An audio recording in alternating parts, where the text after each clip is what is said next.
बारक more पिता पुत्र र पवित्र आत्मा एक साँचो परमेश्वरको नाउँमा। पवित्र आत्मा त्रिएक परमेश्वरमध्ये एक हुनुहुन्छ र सारमा उहाँ पिता समान हुनुहुन्छ।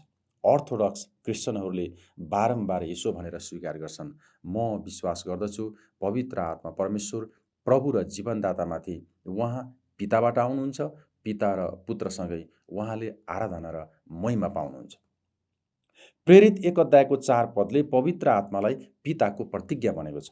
प्रेरित 1 अध्यायको 8 अनुसार ख्रिस्टले चर्चलाई परमेश्वरको सेवाका लागि सबल बनाउन पवित्र आत्मा दिनुहुन्छ। रोमी 5 को 5 पद अनुसार हाम्रो हृदयमा परमेश्वरको प्रेम हालिदिन पवित्र आत्मा दिनुहुन्छ। सन्त पावलले पहिलो कोरिन्थी 12 को 7 देखि 13 मा क्रिस्चियन जीवन र साक्षीका लागि आत्मिक वरदानहरू र गलाती 5 को 22 देखि 23 पदहरूमा पवित्र आत्माका फलहरूका बारेमा उल्लेख गरेका छन्। येशूले यूहन्ना 14 को 26 मा प्रतिज्ञा गर्नुभएको सल्लाहकार पवित्र आत्मा हुनुहुन्छ। पुनरुत्थानपछि प्रेरित 1 को 4 देखि 8 पदहरूमा येशूले आफ्ना चेलाहरूलाई भन्नुभयो, उनीहरूले पवित्र आत्मामा बप्तिस्मा पाउनेछन् र शक्ति र वरदानहरू प्राप्त गर्नेछन्। यो प्रतिज्ञा प्रेरित 2 अध्यायमा उल्लेखित घटनाहरूमा पूरा भएको थियो। पहिलो पेन्तिकोसमा येशूका चेलाहरू यरुसलेममा भेला भएका बेला शक्तिशाली बतास चलेको सुनियो र तिनीहरूका टाउकोमाथि आगोका जिब्राहरू देखा परे। धेरैवटा भाषा बोल्ने मानिसहरूको भिडले चेलाहरू बोलिरहेका सुने। उनीहरूमध्ये प्रत्येकले उनीहरूका आफ्नै मातृभाषामा बोलिरहेका सुने। हामी पनि हाम्रो बाँकी जीवनमा पवित्र आत्माको अनुभवमा बढ्नुपर्छ। आजका लागि धर्मशास्त्रका पढाइहरू प्रेरित 2 को 1 देखि 21, भजन 104 को 24 देखि 35 ख, गलाती 5 को 16 देखि 26 र सन्त यूहन्ना 16 को 1 देखि 15 खण्डबाट लिएको छ। यी सबै खण्डले पवित्र आत्मा, प्रभु र जीवनदाताको बारेमा कुरा गर्छन्। प्रेरित 2 को 1 देखि 21ले पवित्र आत्माले चर्च जन्माउनुहुन्छ भनी सिकाएको छ। पुनरुत्थानपछि येशू आफ्ना चेलाहरूका देखा पर्नुभयो र 40 दिनसम्म तिनीहरूलाई शिक्षा दिनुभयो। त्यसपछि उहाँ स्वर्गमा चढिजानुभयो। तिनीहरूसँग हुँदा उहाँले प्रेरित 1 को 4 देखि 5 पदमा भन्नुभयो, तिमीहरू यरुसलेमबाट कतै नजाऊ, तर पिताले गर्नुभएको प्रतिज्ञाको प्रतीक्षा गर। यसबारे तिमीहरूले मबाट सुनिसकेका छौ, किनभने यूहन्नाले त पानीले बप्तिस्मा दिए, तर अबका थोरै दिनमा पवित्र आत्मामा तिमीहरूको बप्तिस्मा हुनेछ। आत्माको त्यो बप्तिस्मा भएको दिनलाई चर्च जन्मेको दिन भनिन्छ।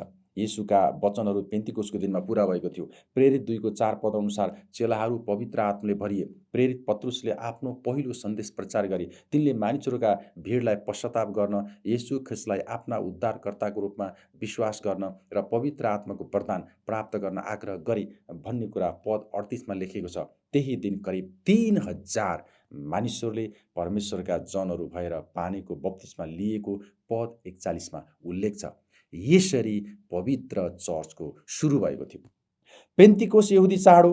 इस्रायलको व्यवस्था अन्तर्गत निस्तार चाडको 50 दिनपछि ठुलो रमाहटको साथमा यो चाड मनाइन्थ्यो। इस्टर पर्वको करिब 7 हप्तापछि यो चाड पर्छ। प्रेरित 2 अध्यायले पहिलो इस्टरपछि पहिलो पेन्तिकोसमा भएका असाधारण घटनाहरूका बारेमा वर्णन गर्दछ। यही दिनलाई चर्च जन्मेको दिन भनेर जान्न थाल्यो। हामीले यस खण्डबाट कम्तीमा 2 वटा कुरा सिक्छौँ। पहिलो, संसारका लागि परमेश्वरको योजना थियो। त्यस दिनदेखि यरुसलेमबाट संसारभर क्रिस्चियन धर्म फैलिन सुरु भएको थियो। यो संसारको अर्को छेउ र हाम्रो ठाउँसम्म फैलियो। यो संसारका लागि परमेश्वरको स्पष्ट योजनामा आधारित कुरा थियो। प्रेरित 2 अध्यायको पहिलो भागमा येशूका करिब 120 जना चेलाहरू भेला भएका थिए। त्यसमा प्रेरितहरू पनि सहभागी भएका थिए। यो कुरा असाधारण थियो। त्यहाँ ठुलो बतासको झोक्काको आवाज सुनियो। प्रत्येक चेलामाथि आगोको ज्वाला जस्तो केही कुरा देखा पर्यो। तिनीहरू सबैले आफूले कहिल्यै नसिकेका विदेशी भाषाहरू बोल्न थाले। सारा यहुदी संसारबाट पेन्तिकोसको चाड मनाउन आएकाहरू मध्ये कोहीले चेलाहरूलाई जाँड रक्सी खाएर मातेका हुन् भनी सोचे, तर प्रेरित पत्रुसले भने तिनीहरू मातेका थिएनन्। त्यसबेला बिहानको 9 मात्र बजेको थियो। प्रेरित पत्रुसले भनेका छन्, यो संसारका लागि परमेश्वरको योजना हो। सन्त पत्रुसले पुरानो करारका एकजना योएल अगमवक्ताले लेखेको वचन उल्लेख गरे। तिनले आफ्ना श्रोताहरूलाई योएलले अन्तिम दिनहरू, प्रभुको महान र महिमित दिनभन्दा अघिका समयमा हुने घटनाहरूका बारेमा स्मरण गराए। त्यो समयमा यहुदी होस् वा गैर यहुदी जुनसुकै संस्कृति वा भाषाका मानिसहरूले प्रभु येशूको नाउँ पुकार्नेछन् र तिनीहरू सबैले मुक्ति पाउनेछन्। त्यसकारण येशूसँगै गालिलको भाषा मात्र बोल्ने येशूका चेलाहरूले सारा संसारबाट यरुशलेममा आएका विभिन्न भाषा बोल्ने यहुदीहरूका भाषाहरू बोल्न थाले। यस्तो कुरा सुनेर र देखेर यरुशलेममा भेला भएका मानिसहरूलाई आश्चर्य लागेको होला। यसकारण पत्रुसले सहजीकरण गरे र भने, यो संसारका लागि परमेश्वरको योजना थियो। योएल अगमवक्ताले आखिरी दिनहरूका बारेमा भनेका हुन्। परमेश्वरले उहाँका सबै पवित्र जनहरूमाथि उहाँको आत्मा खन्याउनु भएको, परमेश्वरका जनहरूका नयाँ समुदायलाई आत्माले अगमबाडी गर्न र येशूको बारेमा परमेश्वरका वचनहरू बोल्न प्रेरित गर्नुहुनेछ। त्यसरी बोल्नुको उद्देश्य मानिसहरूले येशूको बारेमा सुन्न सकुन् भन्ने हो। सन्त पत्रुसले प्रेरित 2:21 पदमा भन्छन्, प्रभुको नाउँ लिने हरेक व्यक्तिले उद्धार पाउनेछन्। परमेश्वरका जनहरूले परमेश्वरको आत्माद्वारा येशूको बारेमा परमेश्वरको वचन बोल्ने शक्ति पाए। यसरी मानिसहरूले प्रभुको नाउँ पुकार्न र उद्धार पाउन सक्छन्। दोस्रो, येशूको नाउँमा पुकारा गर्ने सबैले उद्धार प्राप्त गर्न येशूमा भएका परमेश्वरका आश्चर्य कर्महरूको सन्देश स्पष्ट, इमान्दारी साथ र सत्यतामा घोषणा गर्न उहाँको आत्माले दिनुहुने परमेश्वरको शक्तिद्वारा मात्र सम्भव हुन्छ। पेन्तिकोसको दिनमा भेला भएका मानिसहरू, अशिक्षित र साधारण महिला र पुरुषहरू येशूको नाउँ लिन डराउने र बोल्न नसक्ने अवस्थाबाट कसरी परिवर्तन भए र शक्तिशाली भए। तिनीहरू कसरी निर्भीकता साथ येशूको सुसमाचार घोषणा गर्ने मानिसहरू बने र मानिसहरूलाई उद्धार पाउनका लागि प्रभु येशूको नाउँ पुकारा गर्न आग्रह गरे। परमेश्वरका आत्माको शक्तिद्वारा मात्र तिनीहरूले त्यसो गर्न सके। त्यो दिनदेखि सबै प्रचारकहरू यसरी नै प्रचारक भएका छन्। तर प्रेरित 2 अध्यायमा वर्णन गरेको जस्तै आश्चर्यका साथ नहुन सक्छ। तर प्रेरित पावलले भने प्रभु येशूलाई पछ्याएपछि परमेश्वरका आत्माको कामद्वारा मात्र मानिसहरूले येशूलाई प्रभुको रूपमा घोषणा गर्न र आफ्नो जीवनमा उहाँको प्रभुत्वलाई स्वीकार गर्दै उहाँको अघि शिर झुकाउन सक्छ। एउटै आत्माद्वारा सामर्थ्य बनेर येशूद्वारा मुक्तिको एउटै सन्देश प्रचार गर्दै यो सुसमाचार घोषणा गरिनेछ र सुसमाचार नपुगेका संसारका विभिन्न भागहरूमा चर्चहरू खडा हुनेछन्। हामीले संसारका लागि परमेश्वरको महान योजनालाई कहिल्यै भुल्नु हुँदैन। त्यो योजना पुरा गर्न परमेश्वरले हामीलाई प्रयोग गर्नुहुनेछ र त्यो महान र अद्भुत कार्यका लागि उहाँले हामीलाई उहाँका आत्माद्वारा निरन्तर सामर्थ्य बनाउनुहुनेछ। भजन सङ्ग्रह 104 को 24 देखि 35 को खमा हामी सृष्टिमा परमेश्वरका आत्माको संलग्नता देख्छौँ। सुरुमा परमेश्वरले स्वर्ग र पृथ्वीको सृष्टि गर्नुभयो भन्ने कथनबाट बाइबल धर्मशास्त्र सुरु हुन्छ। उत्पत्ति 1 अध्यायको 2 पदले सृष्टिको क्रममा पवित्र आत्मा सक्रिय रूपमा संलग्न हुनुभएको कुरा स्पष्ट बताउँदछ र भन्दछ, परमेश्वरका आत्मा पानी माथि परिभ्रमण गर्दै रहनुहुन्थ्यो। यहाँ आत्मा जनाउनका लागि प्रयोग भएको हिब्रू शब्दलाई सास भनेर पनि अनुवाद गर्न सकिन्छ। भजन 33 को 6 पदमा हामी पढ्छौँ, परम प्रभुको वचनले आकाशहरू निर्माण भए र उहाँकै मुखको सासले त्यहाँका ग्रह नक्षत्रहरू निर्माण भए। पवित्र आत्माको सृजनात्मक शक्तिको बारेमा अयुब 33 को 4 पदमा यस्तो लेखेको छ, परमेश्वरका आत्माले मलाई सिर्जनुभयो र सर्वशक्तिमानको सासले मलाई जीवन दिन्छ। संसारको सृष्टिको क्रममा पवित्र आत्मा सक्रिय रूपमा संलग्न हुनुहुन्थ्यो भने बाइबलले स्पष्ट बताउँछ। परमेश्वर सृष्टिका मालिक हुनुहुन्छ। उहाँले सबै प्राणीलाई र लिव्यतनलाई पनि अधीन गर्न सक्नुहुन्छ। लिव्यतन भन्नाले विशाल र डरलाग्दो समुद्री प्राणीलाई जनाउँछ। भजन 104 को 24 पदबाट आजको हाम्रो पाठ सुरु हुन्छ। परमेश्वरले आफ्नो बुद्धिद्वारा सबै प्राणीलाई बनाउनु भयो भनेर यसले स्पष्ट पारेको छ। पद 27 देखि 28ले परमेश्वरले सबै प्राणीका लागि खाँचो पर्ने थोकहरू दिनुहुन्छ भनी बताएको छ। यस कारण भजनकारले सृष्टिभरि परमेश्वरको प्रेम र शक्तिको अनुभव गरे। यसैले उनले आफू बाँचुन्जेल परम प्रभुको लागि गाउने र आफ्नो अस्तित्व रहुन्जेल परमेश्वरको प्रशंसा गर्ने घोषणा गर्दछ। पेन्तिकोसको दिनमा भजन सङ्ग्रह 104ले परमेश्वरका आत्माको शक्तिको खोजी गर्न आग्रह गर्दछ। प्रेरित 2 अध्यायको 4 पद अनुसार पेन्तिकोसको दिनमा पवित्र आत्माले प्रेरितहरूलाई भर्नुभयो। तिनीहरूले अन्य भाषाहरूमा बोल्न सके। यसकारण मानिसहरूले प्रेरितहरूका कुराहरू आफ्नै मातृभाषामा बोलेको सुनेका कुरा प्रेरित 2 अध्यायको 5 पदमा उल्लेख छ। भजन 104 को 30 मा भने अनुसार परमेश्वरले पृथ्वीको स्वरूपको सृष्टि र नवीकरण गर्न आत्मालाई पठाउनुहुन्छ। यो परमेश्वरका आत्माले गर्नुहुने काम हो। यसरी पेन्तिकोसको रहस्य प्रकट भयो र यूहन्ना 14:26 प्रभुले भन्नुभएको सल्लाहकार अर्थात् पवित्र आत्मा पठाउने उहाँको प्रतिज्ञाको पुरा भयो। आजको संसारमा बसाइँ सरिरहेका र शरणार्थी भइरहेका मानिसहरू हरेक दिन डराउँदै बाँचिरहेका छन्। मानिसहरूले उनीहरूलाई बहिष्कार गरेको वा स्वीकार नगरेको महसुस गर्छन्। भजन 104 मनन गर्दा यस्ता मानिसहरूलाई उत्साह र सान्त्वना मिल्छ। अप्रवासी र शरणार्थीहरू पनि परमेश्वरका सृष्टि हुन्। सृष्टिका परमप्रभुले उनीहरूलाई प्रेम गर्नुहुन्छ। पेन्तिकोसको दिनमा शरणार्थी र अप्रवासीहरूका लागि सुसमाचार यो छ र भजन 104ले यो भरोसा ल्याउँछ कि हाम्रा परमेश्वरमा शरण खोज्नेहरूलाई उहाँले बचाउनुहुनेछ। परमेश्वर सृष्टिका मालिक हुनुहुन्छ र कुनै पनि प्राणी परमेश्वरको नियन्त्रणदेखि बाहिर हुँदैन। गलाती 5:16-26ले पवित्र आत्माको फलको बारेमा बताएको छ। गलाती 5:13-15 सन्त पावलले गलातियाका क्रिस्चियनहरूलाई भनेका सत्यताहरू आजका सबै क्रिस्चियनका लागि पनि हो। विश्वासीहरूले आफ्नो स्वतन्त्रतालाई आफ्नै शरीरको इच्छा र स्वार्थी चाहनाहरू पूरा गर्नका लागि प्रयोग गर्नु हुँदैन। बरु ख्रिस्टमा स्वतन्त्र भएकाहरूले प्रेममा एक अर्काको सेवा गर्नुपर्छ। परमेश्वरले हामीलाई प्रेम गर्नुभयो। उहाँको प्रेमको जवाफमा हामीले स्वार्थ त्यागेर जीवन जिउनु पर्दछ। ख्रिस्टमा भएकाहरूलाई पवित्र आत्माले अरूको सेवा गर्ने शक्ति दिनुहुन्छ भनेर गलाती 5:16-26 बताएको छ। तर हामीले पवित्र आत्मालाई अगुवाई गर्न अनुमति दिनुपर्छ। पवित्र आत्मालाई अनुमति दिँदैनौँ भने हाम्रो स्वार्थी स्वभावले हामीलाई पापपूर्ण जीवनशैलीतिर डोर्याउँछ। हामी आत्माद्वारा जिउँछौँ भने हामी पापमा जिउँदैनौँ। परमेश्वरले हाम्रो जीवनमा चाहनुभएका विशेषताहरू यस खण्डमा उल्लेख भएका पवित्र आत्माका 9वटा फलमा देख्न सकिन्छ। पावलले प्रेम शब्दबाट सुरु गरेका छन् किनभने अरू सबै फल वास्तवमा प्रेमबाट बढ्दै जान्छ। पहिलो कोरिन्थी 13:4-8 पावलले प्रेमका विशेषताहरू बताएका छन्। प्रेमका लागि प्रयोग गरेको यो शब्द अगापे हो र यसको अर्थ ईश्वरीय प्रेम हो। रोमी 5:5 अनुसार यो ईश्वरीय प्रेम हामीलाई दिएको परमेश्वरको वरदान हो। हामीले यसलाई बढाउनुपर्छ र बढोस् भनेर प्रार्थना गर्नुपर्छ भनेर फिलिपिएको 9 स्पष्ट पारेको छ। जब व्यक्तिले प्रेम गरेर जिउँछ तब उसले आनन्दको अनुभव गर्दछ।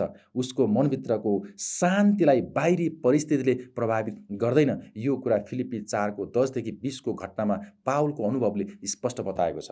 पावलको जीवनमा कठिनाइहरू हुँदा पनि यो पवित्र आशाले तिनलाई निरन्तर अघि बढ्न सहायता गर्यो। प्रेम र आनन्दले एकसाथ शान्ति उत्पन्न गर्दछ। यो शान्तिलाई फिलिपी 4:7 समझले नै भ्याउन नसकिने परमेश्वरको शान्ति भनेको छ। प्रेम, आनन्द र शान्ति यी 3 गुणले क्रिस्चियन जीवनको परमेश्वर तर्फको पक्षलाई व्यक्त गर्दछ। अर्को 3 गुण धैर्य, दया र भलाइले क्रिस्चियन जीवनको मानिसहरू तर्फको पक्षलाई व्यक्त गर्दछ। धैर्यवान क्रिस्चियनले उसको विरोध गर्नेहरूसित बदला लिँदैन र तिनीहरूको कुभलो चिताउँदैन। ऊ दयालु र कोमल हुनेछ। अपमानजनक कुरा हुँदा पनि अरूले खराबी गर्छन् भने पनि उसले चाहिँ भलाइ नै गर्छ। तापनि मानव स्वभाव आफैले यस्तो कहिले पनि गर्न सक्दैन। पवित्र आत्माले मात्र गर्न सक्नुहुन्छ। विश्वास, नम्रता र संयम यी 3 गुणहरू व्यक्तिको आफैतर्फका हुन्। नम्रताको गुण कमजोरी होइन। मत्ती 11:29 येशूले भन्नुभयो, म विनम्र र कोमल हृदयको छु। गन्ती 12:3 अनुसार मूसा सबैभन्दा विनम्र व्यक्ति थिए। तर पनि येशू र मूसा दुवैलाई कसैले पनि कमजोर व्यक्ति भनेर दोष लगाउन सकेन। नम्र क्रिस्चियनले अरूमाथि हुकुम चलाउँदैन र आफ्नो बडप्पन देखाउँदैन। मानव बुद्धिले उसको ज्ञानलाई सही प्रकारले प्रयोग गर्न सहायता गर्छ। त्यसै गरी नम्रता भनेको अधिकार र शक्तिको सही प्रयोग गर्ने क्षमता हो। मानवको पुरानो स्वभावले आत्माको नक्कली फल उत्पन्न गर्न सक्ला, तर शरीरको पाप स्वभावले कहिले पनि पवित्र आत्माको फल उत्पन्न गर्न सक्दैन। जब पवित्र आत्माले फल फलाउनुहुन्छ तब परमेश्वरको महिमा हुन्छ। तर जब पाप स्वभावले काम गरेको हुन्छ तब त्यो व्यक्तिले भित्रभित्रै घमण्ड गर्दछ र अरूले प्रशंसा गर्दा खुसी हुन्छ। पवित्र आत्माको काम हामीलाई ख्रिस्टको महिमाका लागि उहाँ जस्तै बनाउनु हो, मानिसहरूबाट प्रशंसा पाउन खोज्ने होइन। गलाती 5 को 25 पद अनुसार जहाँ पवित्र आत्मा र वचनको प्रशस्तता हुन्छ त्यहाँ आत्मामा जिउने कुरा र आत्मासँग कदम मिलाएर हिँड्ने कुरा हुन्छ। यसको अर्थ येशूको अगाडि र पछाडि हिँड्ने भनेको होइन, तर यसमा वचन, प्रार्थना, आराधना, प्रशंसा र परमेश्वरका जनहरूसँगको सङ्गतिका कुरा समावेश हुन्छ। यसको अर्थ सामाहरू उखेल्ने कुरा हुन्छ। हाम्रो मनमा भएका सामाहरू उखेलेर फालेपछि बल्ल परमेश्वरको वचनको बिउले हाम्रो मनमा जरा गाड्न र फल फलाउन सक्दछ। हाम्रो वरपर भएका मानिसहरूमा प्रेम, आनन्द, शान्ति र पवित्र आत्माको अरू सबै अनुग्रहका कुराहरू नभएको हुन सक्दछ। हाम्रो जीवनले यी कुराहरू पाएको छ भने हामीसित भएका यी कुराहरू हेरेर मानिसहरूले उनीहरूसित नभएको महसुस गर्दछन्। हामीमा भएको पवित्र आत्माको फलहरूद्वारा ख्रिस्टको महिमा होस् भनेर अरूलाई खुवाउन र सहायता गर्न हामी फल फलाउँछौँ। शरीरको पाप स्वभावले हाम्रो आफ्नो प्रशंसा हुने परिणामहरू ल्याउन सक्छ, तर परमेश्वरको महिमा हुने फल फलाउन सक्दैन। यसको निम्ति धैर्य, आत्मिक वातावरण, ज्योतिमा हिँड्ने, परमेश्वरको वचन मनन गर्ने र ख्रिस्टलाई आदर गर्ने निष्कपट इच्छाका कुराहरूको जरुरत पर्दछ। प्रमुख कुरा पवित्र आत्मा हुनुहुन्छ। उहाँले मात्र हामीलाई पाप र स्वार्थीपनबाट छुटकारा दिन सक्नुहुन्छ। उहाँले हामीलाई प्रेमको व्यवस्था पुरा गर्न, पाप स्वभावमाथि विजय प्राप्त गर्न र आत्माका फल फलाउन सक्ने बनाउनुहुन्छ। सन्त यूहन्नाको सुसमाचार 16:1-15 पवित्र आत्माको कामको बारेमा बताएको छ। पवित्र आत्माले के काम गर्नुहुन्छ भन्ने कुरा जानेर नै हामीले उहाँ को हुनुहुन्छ भन्ने कुरा जान्दछौँ। आत्माले हाम्रो पापलाई प्रकट गर्नुहुन्छ र हामीलाई ख्रिस्टतिर डोर्याउनुहुन्छ। उहाँले हामीलाई सुरुमा येशूलाई देखाउनुहुन्छ अनि हामीलाई शुद्ध गरेर ख्रिस्ट जस्तै बनाउनुहुन्छ र सेवाका लागि सशक्त तुल्याउनुहुन्छ र ख्रिस्टमा केन्द्रित कार्य जारी राख्नुहुन्छ। हामी यस खण्डमा पवित्र आत्माले गर्नुहुने दुईवटा कार्यहरू देख्छौँ। पहिलो, पद 8-11 हेर्दा पवित्र आत्माले हाम्रो रोग अथवा पापलाई प्रकट गर्नुहुन्छ। उहाँले हाम्रो पापको समस्या प्रकट भएको हाम्रो आत्मिक आँखाले देख्न सहायता गर्नुहुन्छ। उहाँले पाप प्रकट गर्नुहुन्छ, धार्मिकताको आश्वासन दिनुहुन्छ र संसारमा आउन लागेको न्यायको बारेमा चेतावनी दिनुहुन्छ। उहाँको यो कार्य अनुग्रहपूर्ण छ। यो संसारका मानिसहरूलाई उनीहरूको खाँचो बुझाउन, येशूकहाँ फर्काउन र यसरी संसारको हुनबाट रोक्नलाई तयार गरेको कुरा हो। जब पवित्र आत्माले धर्मशास्त्रको प्रकाश दिनुहुन्छ र हामीलाई सत्य प्रकट गर्नुहुन्छ, तब आफूले सोचे जस्तो शुद्ध वा सफा छैनौँ भनेर हामी थाहा पाउँछौँ। जब हामी आफ्नो धार्मिकतालाई ख्रिस्टको धार्मिकतासँग तुलना गरेर हेर्छौँ, तब हामी कति तल झरेका छौँ भनेर थाहा हुन्छ। यसको एकमात्र निष्कर्ष यो हो कि हामी परमेश्वरको दण्डको अधीनमा परेका हुन्छौँ। यी पदहरूले मुख्य रूपमा विश्वास नगर्नेहरूका संसारमा पवित्र आत्माले गर्नुहुने सेवकाईको बारेमा बताउँछ। उहाँले सत्यको प्रकाश दिँदै विश्वास गर्नेहरूलाई सधैँ सचेत र सजग गराउनुहुन्छ। दोस्रो, पद 12-15 अनुसार पवित्र आत्माले हामीलाई हाम्रो पापको समस्याको समाधानतिर डोर्याउनुहुन्छ। उहाँले हाम्रा पाप प्रकट गर्ने काम मात्र गर्नुहुन्न, तर उहाँले हाम्रा पापको समाधानको उपाय अर्थात् येशू ख्रिस्टलाई देखाइदिनुहुन्छ। येशूले आफ्ना चेलाहरूलाई भन्नुभयो, पवित्र आत्माले तिनीहरूलाई सबै सत्यतामा डोर्याउनुहुनेछ। पवित्र आत्माले आफ्नै अधिकारमा बोलेर होइन, तर ख्रिस्ट येशूका वचनहरू दिएर यसो गर्नुहुन्छ। आत्माले हामीलाई येशूतिर डोर्याउनुहुन्छ। येशूको व्यक्तित्वमा आत्माले सत्य प्रकट गर्नुहुन्छ। बाइबलको टिप्पणीकार मेथ्यू हेनरीले यस कुरालाई व्याख्या गर्दै भन्छन्, पवित्र आत्माले हामीलाई ख्रिस्टलाई हेर्न मात्र होइन, उहाँको स्वाद लिन पनि अगुवाई गर्नुहुन्छ। पवित्र आत्माको कामद्वारा नै हामी परिस्थितिलाई जस्ताको तस्तै देख्न सक्छौँ। हाम्रो पाप प्रकट गर्न र त्यसको समाधान गर्न पवित्र आत्माले धेरैचोटि ख्रिस्टको वचन र ख्रिस्टमा अन्य विश्वासीहरूलाई प्रयोग गर्नुहुन्छ। पवित्र आत्मामा चूर्ण हुने र निको हुने मौकाहरू खोज्नुहोस्। पवित्र आत्माले हाम्रो जीवनका सबै क्षेत्रमा सत्यको ज्योति चम्काउनुहुन्छ र ख्रिस्टले पुरा गर्नुभएको काम देखाउनुहुन्छ। पवित्र आत्मा व्यक्ति हुनुहुन्छ। उहाँ व्यक्तित्व नभएको कुनै शक्ति वा ऊर्जा होइन। यो कुरा नाइसियाको विश्वासको सारले स्पष्ट रूपमा बताएको छ। उहाँ पवित्र त्रिएक परमेश्वरमा तेस्रो व्यक्ति हुनुहुन्छ। येशूले यूहन्नाको सुसमाचार 15:26 पवित्र आत्माको बारेमा यसो भन्नुभयो, जब सल्लाहकार आउनुहुन्छ, जसलाई म पिताको तर्फबाट तिमीहरू कहाँ पठाइदिनेछु, अर्थात् सत्यको आत्मा जो पिताबाट आउनुहुन्छ, उहाँले नै मेरो विषयमा गवाई दिनुहुनेछ। पवित्र आत्मा अनन्त, सृष्टि नगरिएको र ईश्वरीय व्यक्ति हुनुहुन्छ। उहाँ सधैँ पवित्र त्रिएक परमेश्वरमा हुनुहुन्छ। पिता, पुत्र र पवित्र आत्मा एक साँचो परमेश्वरको रूपमा उहाँको आराधना हुन्छ। हाम्रो लिटर्जीमा पवित्र शब्दलाई पवित्र पवित्र पवित्र भनेर 3 पटक दोहोऱ्याउने गरिन्छ। यसले पिता पवित्र हुनुहुन्छ, पुत्र पवित्र हुनुहुन्छ र पवित्र आत्मा पवित्र हुनुहुन्छ भन्ने बुझाउँछ।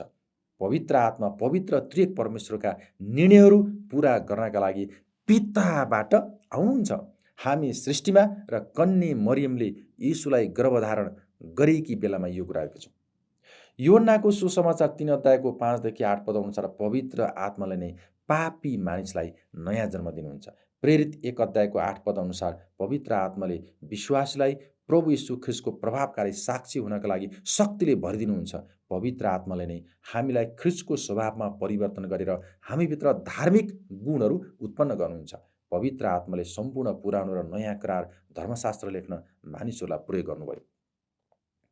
ईस्वी सम्मत 325 को नाइसियाको विश्वासको सार हामी विश्वास गर्दछौँ पवित्र आत्मा परमेश्वर मात्र भनेर समाप्त भएको थियो। ईस्वी सम्मत 381 को कन्स्टान्टिनोपलको परिषदमा उहाँ को हुनुहुन्छ भन्ने कुरा स्वीकार गरे र विश्वासको सारमा थप गरे।